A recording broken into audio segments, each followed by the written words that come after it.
सृष्टि बचपन से ही दिखने में सुंदर नहीं थी, लेकिन अमीर बाप की बेटी सृष्टि पर उसकी माँ जान छिड़कती।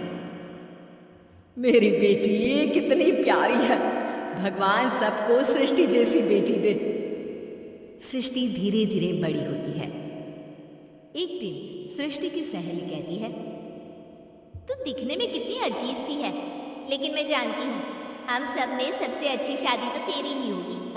तेरे पापा अमीर जो हैं, और बता नहीं सकते यार, दहेज तो हर कोई देता है, ये क्या ज्यादा ले जाएगी अपने पति के लिए? अरे बड़े शहर में कोठी है इसके पापा की। अरे पापा की है ना, कौन सी इसकी है? इसकी होती तब तो कोई भी लड़का इससे शादी कर लेता।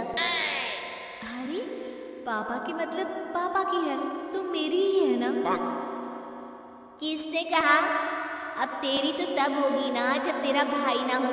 वैसे भी शादी के बाद सारी प्रॉपर्टी भाई के नाम होती है। सृष्टि समझ जाती है कि उसे किसी भी हालत में माँ बाप की सारी प्रॉपर्टी को अपने नाम करना है, लेकिन कैसे? एक दिन सृष्टि का भाई शीनू कहता है, बहन क्या कर रही है? तुझसे एक बात करनी है। अरे हाँ करना, मैं तो तेरी बहन हूँ। बहन मेरी लाइफ में ना एक लड़की है, बहुत अच्छी है। मैं सोच रहा हूँ माँ और पापा से बात करूँ शादी के लिए। सृष्टि को समझ में आ जाता है कि भाई की शादी होते ही भाभी उसे एक दिन भी घर में बर्दाश्त नहीं करेगी। क्या बात है भाई, बताना कौन है वो? यार वो बहुत अच्छी लड़की है, पढ़ी लिखी है, मेरे साथ जॉब भी करती है। बस एक प्रॉब्लम है। हाँ प्रॉब्लम? क्या प्रॉब्लम है भाई? यार वो शादीशुदा है, लेकिन उसके पति ने उसे सिर्फ इसलिए छोड़ दिया क्योंकि उसके माँ बाप दहेज नहीं दे पाए। सृष्टि ये सुनकर न जाने क्यों खुश हो जाती है। अरे भाई तो क्या हुआ, लड़की तुझे तो पसंद है ना? शीनू को लगता है कि बहन उसे समझ रही है। वो इस बात से अनजान होता है कि उसकी बहन की मंशा पूरा घर हड़पने की है। सृष्टि अपनी माँ से कहती है, मम्मी मुझे तो बहुत चिंता है। पता है शीनू क्या कर रहा है? अरे क्या कर रहा है? वो तो काम पर जाता है और वापस घर आता है। नहीं ना माँ, वो यही तो नहीं कर रहा, बाकी सब कर रहा है। आपको पता है उससे प्यार है, और वो भी एक शादीशुदा लड़की से। ये क्या हो गया? मैं सोसाइटी में क्या मुंह दिखाऊंगी? अरे तेरे पापा तो यही कहेंगे कि मैंने ही उसे बिगाड़ दिया है। माँ देखो, मेरी बात मानो, पापा पर भी विश्वास करने की जरूरत नहीं है।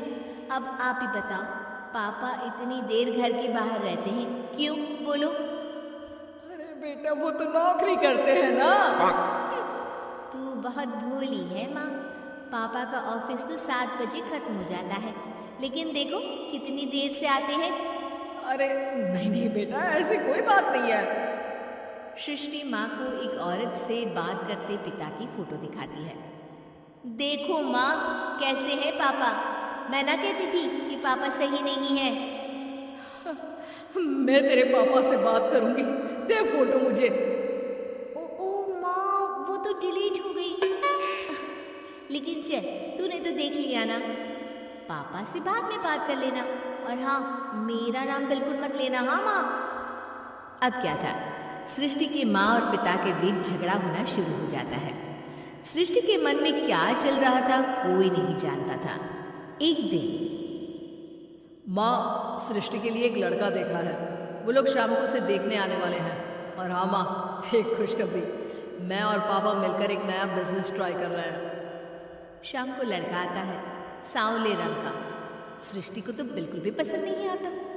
लड़की की माँ कहती है, लड़की का चेहरा तो कोई खास नहीं, लेकिन अगर मेरे बेटे को आप लोग सेटल कर दें तो मैं उसकी शादी आपकी बेटी से करवा दूं। सृष्टि को लड़का बिल्कुल पसंद नहीं था। उसे भाई पर गुस्सा आ जाता है। लड़के वालों के जाने की बात कहती है, माँ देखा शीनू मेरे लिए कैसा लड़का लेकर आया, न दिखाने लायक न सुनने लायक, सेटल भी नहीं, वो भी हम करें। अरे माँ मैं जानती हूँ ये मेरी शादी किसी भी घर में क्यों करवाना चाहता है? अरे कैसी बात कर रही है बहन? तूने तो देखा ना, लड़के को मैंने ही मना कर दिया तुझसे शादी के लिए। जिसने लड़का बताया था उसने उसकी बहुत तारीफ की थी। बात आई गई हो जाती है, लेकिन सृष्टि का मन शांत नहीं होता। क्या करूं, कुछ समझ में नहीं आ रहा। मेरी शादी हो गई तो ये लोग पूरी प्रॉपर्टी शीनू के नाम कर देंगे। मेरे हाथ तो कुछ लगेगा ही नहीं। तभी सृष्टि को आइडिया आता है। वो किसी वकील को फोन करती है। जी देखिए, अगर आपके मम्मी पापा का तलाक हो जाता है तो आपके पिता की आधी प्रॉपर्टी आपकी माँ के नाम हो जाएगी, फिर उसे वो किसी को भी दे सकती है। सृष्टि अब माँ को बेटे के खिलाफ करती है। माँ, शीनू पर नजर रखा करो। वो जिस लड़की के प्यार में है ना, वो शादीशुदा है। यहाँ आएगी, सारा पैसा, रुपया, जमीन, जायदाद सब हड़प लेगी। पापा का भी हाल तुमसे छुपा नहीं है। ऐसा ना हो कि मैं और आप एक दिन सड़क पर भीख मांगे। हे भगवान, मैं तो जीते जी मर जाऊंगी अगर ऐसा हो गया तो। ऐसा हो गया नहीं माँ, ऐसा ही होगा। अभी समय है, आगे का सोच लो। मैं तो कहती हूँ पापा से आधी प्रॉपर्टी लेकर अलग हो जाओ। पापा की आधी प्रॉपर्टी भी हम लोगों को अगर मिल जाती है ना, तो अगले 7 जन्म सफल समझो। बेचारी माँ बेटी के कहने पर पति से तलाक लेकर अलग हो जाती है। सृष्टि अब पैसों से गाड़ी और अपने दूसरे महंगे शौक पूरे करने लगी। उसके दोस्त भी उसके पैसे इस्तेमाल करते। सृष्टि, कल तुम कहाँ थी? मैं सारा दिन घर पर अकेली थी। तो मैं क्या करूं? मैंने ठेका तो नहीं लिया है ना तुम्हें संभालने का। माँ को सृष्टि से ये उम्मीद नहीं थी। वो बैठकर रोने लगती है। वहीं उसका पति यानी कि सृष्टि के पिता आ जाते हैं। मैं जानता था कि तुम्हारा यही हाल होगा, तो आपने मुझे रोका क्यों नहीं? मैं रोकता तो तुम रुकती क्या? सृष्टि के कहने पर तुमने मुझ पर, अपने बेटे पर शक किया, लेकिन तुम ये भूल गई कि कैसे हम दोनों ने मिलकर जीवन में इतना सब खड़ा किया। माँ पति के गले लग जाती है। मुझे माफ कर दीजिए, मैंने आपकी कमाई का एक बड़ा हिस्सा गवा दिया। कोई बात नहीं, तुम साथ हो तो मैं ऐसी 7 प्रॉपर्टी खड़ी कर दूंगा। तभी वहां सृष्टि आ जाती है रोते हुए। माँ, मयंक ने मुझे छोड़ दिया। वो बोल रहा था जब तक मेरे पास पैसे थे तब तक ही वो मेरे साथ था। पापा, माँ, मुझे माफ